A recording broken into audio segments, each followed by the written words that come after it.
multiple murder, serious illegal detention at iba pang reklamo ang inihain laban kay Charlie Atong Ang at 60 iba pa kaugnay po sa kaso ng mga nawawalang sabongero.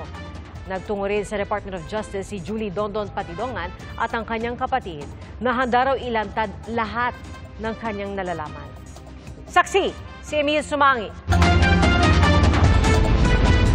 Nagtungo ngayong araw sa Department of Justice ang nasa 30 pamilya ng mga nawawalang sabongero. Ang pakay nila, maghain ng patong-patong na reklamo laban sa negosyanteng si Charlie Atong Ang at ang mga kasamaan umano niya sa tinatawag na Alpha Group. Ang kinasuhan po namin, siyempre, yung aming talagang matagal nang hinala si Mr. Atong Ang, multiple murder po at saka serious illegal detention.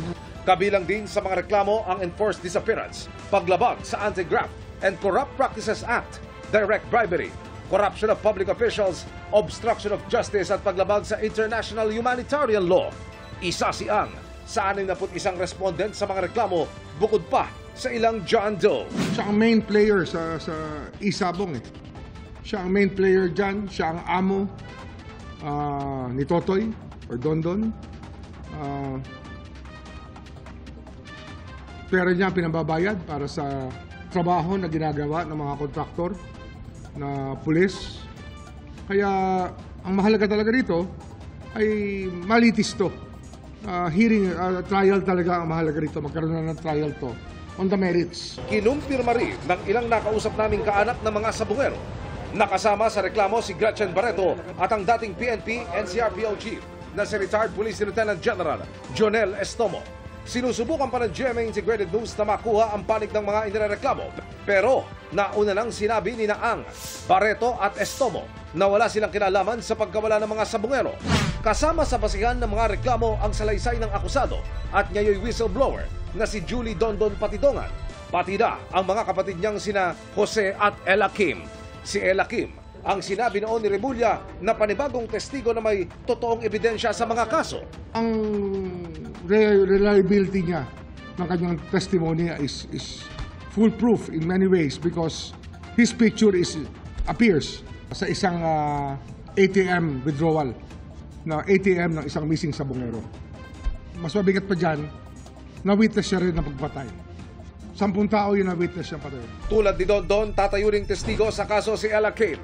Handa po akong iwalat lahat ang aking nalalaman at aking nasaksihan. Kasama ni Ella Kim ang kapatid na si Dondon nang magpunta kanina sa DOJ, sakay ng bomb at bulletproof na sasakyan.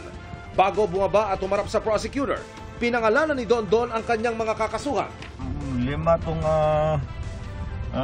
nito para major player nito sa missing sabongero. Itong si Atong Ang, Eric De La Rosa, Engineer Salazar, itong si kapatid niya, William Ang, lahat yan. Sino yung panliba? Isama ko na yan si Ma'am Gretchen Barreto. Dati nang iginiit ni Ang at Barreto na wala silang kaugnayan sa pagkawala ng mga sabongero. Sinisikap naming makuhanan sila ng panibagong pahayag, pati na ang iba pang mga tinukoy ni Patidongan. Sa aking panayam kay Ella Kim, inamin niyang siya ang lalaking nakuna ng CCTV na nagwi-withdraw gamit ang ATM card nang nawawalang si Melbert John Santos. Utos anya ito ng isang pulis. Binigay niya sa akin yung itim pero nung mga time na yon hindi ko alam na sa missing sabongero pala yung itim na yon. Nalaman ko na lang yon nung lumabas na ang balita. Gusto umano kasing malaman ng pulis kung magkano ang pumasok sa account ni Melbert na pinagsususpetsahang sangkot sa tsope o dayaan sa sabungan. Pinapacheck kung malaki bang laman, malaking kinita nila.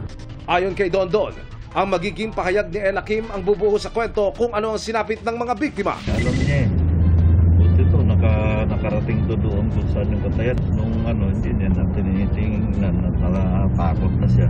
Pinalaga naman ni Dondon ang pahayag ng PNP na mapapabilang sila sa panibagong mga kakasuhan. Umapela siya kay Justice Secretary Jesus Crispin Remulla na madaliin ang proseso para maisailalim siya sa Witness Protection Program. May kaso na ako, ba't kailangan ba nila ako kasuhan? Para saan? Yun ang malaking tanong ko. Kaya ngayon, kakausapin ko si Suji na pwedeng yun naman ang unahin, yung WPP ko. Tatakbo pa ng 1 taon yan bago ako malagay sa WPP. Matapos ang ilang taon, natutuwa ang pamilya ng mga nawawalang sabongero na muling umuusad ang kanilang paghahanap sa hustisya. Siyempre po, masayang-masaya kasi ito na po yung pagkakataon namin at saka iniintay matagal na po. Gusto ko lang po yung matutukan po itong kaso ng missing sabongero. Dahil sobra na po matagal. Yung 4 na taon na maghahanap po namin ng hustisya. Para sa GMA Integrated News, ako si Emil Sumangil, ang inyong saksi. Mga kapuso, maging una sa saksi. Mag-subscribe sa GMA Integrated News sa YouTube para sa iba't ibang balita.